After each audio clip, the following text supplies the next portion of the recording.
All right, ladies and gentlemen of D-Class personnel, sit down. For those of you who don't know me, my name is Commander, and I'm going to be briefing you on the SCP you're about to go study out in the field, so pay attention. What we're looking at today, SCP-1447, Object Class KETER. Special Containment Procedures.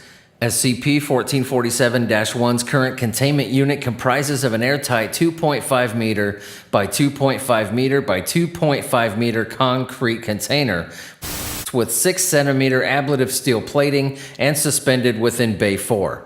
The cell exterior is to be inspected daily and any damage reported immediately. Dented or otherwise structurally compromised plating is to be patched. A reserve of placement steel plate of the approximate gauge is to be maintained at 30 square meters. Discovery of any hole or crack in the plating should be considered a breach of containment, and SCP-1447-2's quarters are to be immediately secured. -2 was confined to his quarters, the location of which relative to SCP-1447-1's containment unit has been selected to minimize possible interaction between -1 and other Euclid and KETER class SCPs, as well as incorporating blast-proof screens and choke points to be employed in the event of a breach. Reasonable requests from -2 may be granted with the exception of any item which could facilitate external communication.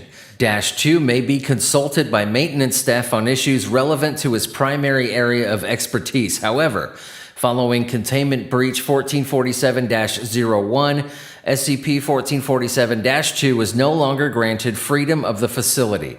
-2 is to spend at least 4 hours a day meditating on the following topics. -1 is getting weaker, -1 is dying, -1 is unable to maintain physical form. Any qualified practitioners of Tibetan Buddhism on site are instructed to participate in these sessions. Topics which could imply a containment breach, such as SCP-1447-1 is going away, -1 is being reabsorbed into my mind, or similar, are not to be employed. Failure by -2 to comply with this procedure is punishable by removal of requested items and privileges. Description: although current containment measures and the speeds at which SCP-1447-1 typically move make close observation impossible, initial recovery in SCP-1447-1's numerous breach attempts have substantiated eyewitness reports of its appearance. -1 is a quasi-physical humanoid entity resembling an Asian male in traditional Tibetan Buddhist monastic garb. Its face is visually distorted and indistinct even when viewed on high-speed footage.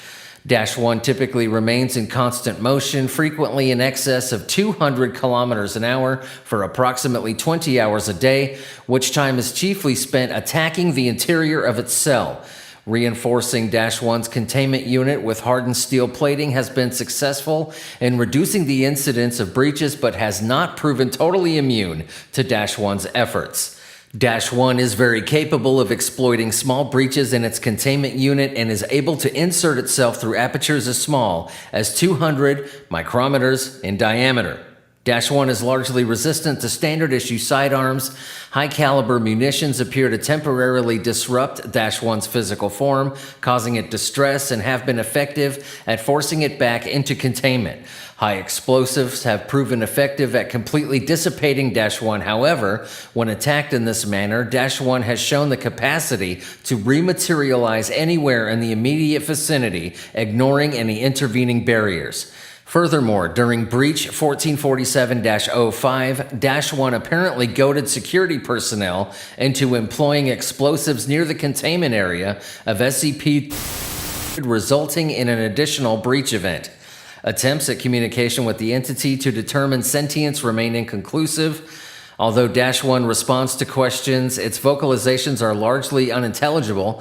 Analysis has revealed them to be garbled versions of mantras in the Tibetan Buddhist tradition, repeated hundreds of times a second.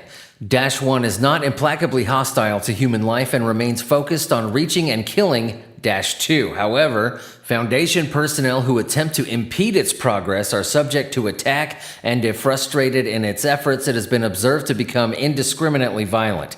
-2 is a 50-year-old Caucasian male who claims to be a computer hardware and software entrepreneur of some note.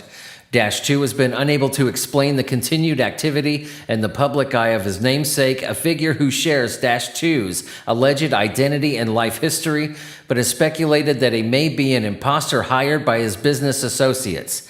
His counterpart is to be kept under surveillance by Foundation personnel, as another possibility is that either SCP-1447-2 or his counterpart is an entity similar to Dash 1.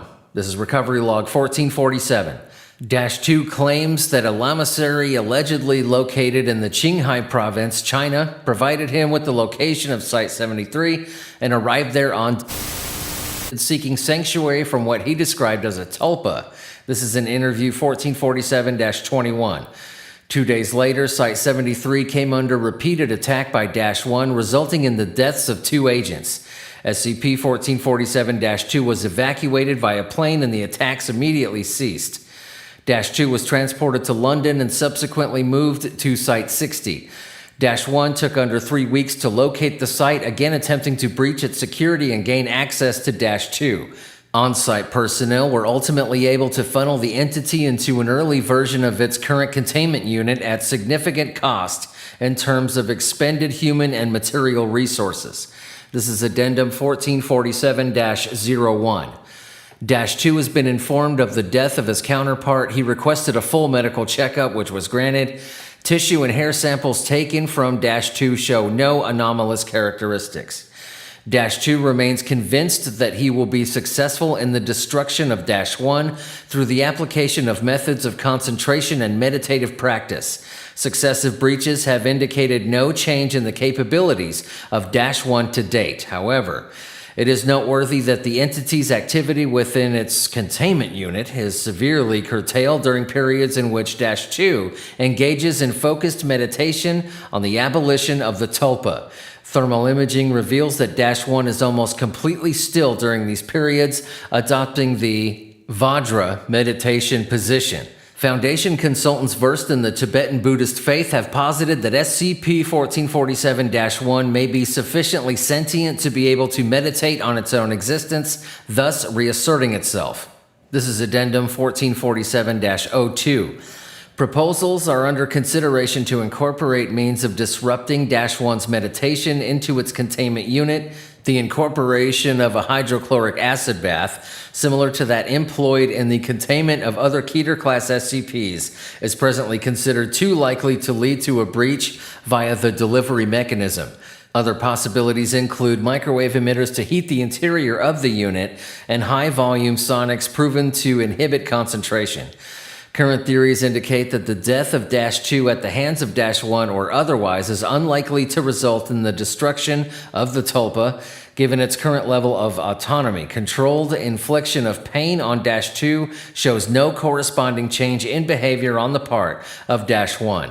However, Dash 1 is currently containable largely by virtue of the fact that it consistently seeks out and attempts to kill Dash 2. Freed from this compulsion, the entity would become completely unpredictable. For the foreseeable future, containment efforts must focus on further reducing the incidence of breach attempts and minimizing the exposure of other Foundation assets to Dash 1. Now, this is interview 1447-21. Pass this around. All right. Now, read along with me. Interviewer is Dr. Rolfus. Interview subject, SCP-1447-2. Date, 2009-19. Dr. R. How are you feeling today? SCP-1447-2. Dash 2. That's not my name. Dr. R. I understand that you claim to be Dash 2. I am Dr. R. We'll get to that. What is the nature of your connection to SCP-1447-1? Dash 2. That's what you call the tulpa, isn't it? Dr. R. That is what we call the entity that has thus far attacked 2 of our facilities in an effort to get to you. Dash 2. I created it. Dr. R. You created Dash 1. Dash 2. Yes. After 85, I resumed my travels in India and Tibet. I guess I was seeking a spiritual experience. Dr. R. You were a tourist. Dash 2. Yes, of sorts. I found a group of monks in Qinghai who said they would teach me how to create a tulpa. Dr. R. What did you hope to accomplish? Dash 2.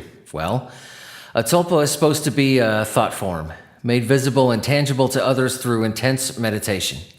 Dr. R, answer the question. -2, I thought I had. I guess I didn't have any ulterior motives to manifest my thoughts, to impose my will on reality. Isn't that enough? Dr. R, you couldn't control this tulpa? -2, at first I could. I wanted to manifest the Buddhai. You probably know him as the Fat Buddha, but he wasn't a Buddha. He was a folkloric deity. The monks told me to choose something else, but I became fixated on it. Dr. R, if you don't mind me saying so, footage we have of -1 does not resemble the Fat Buddha. -2, no. Over time he changed. He became thinner, meaner looking. Dr. R, its behavior changed. -2, yes. I imagined him as jolly, a prankster. It would play practical jokes on me and the other monks, but over time they grew more and more spiteful. Dr. R, what happened? -2, it began to do things like putting pots of scalding hot water over doors. He hid snakes in our sandals, harmless first, then poisonous. Dr. R, I wasn't aware there were venomous snakes in Tibet. -2, there's one, the phase viper. But you're right, their habitat is hundreds of miles south of the monastery. I didn't understand how he got it. Dr. R, and now you do. -2, his speed. Yes, one day I realized I couldn't visualize his face anymore. Dr. R, that was a turning point? -2, yes, he became murderous. The monks caught him trying to cut my throat during the night. Dr. R, they were able to see this tulpa by this stage? -2, yes, they were afraid the tulpa would kill them too. They told me about...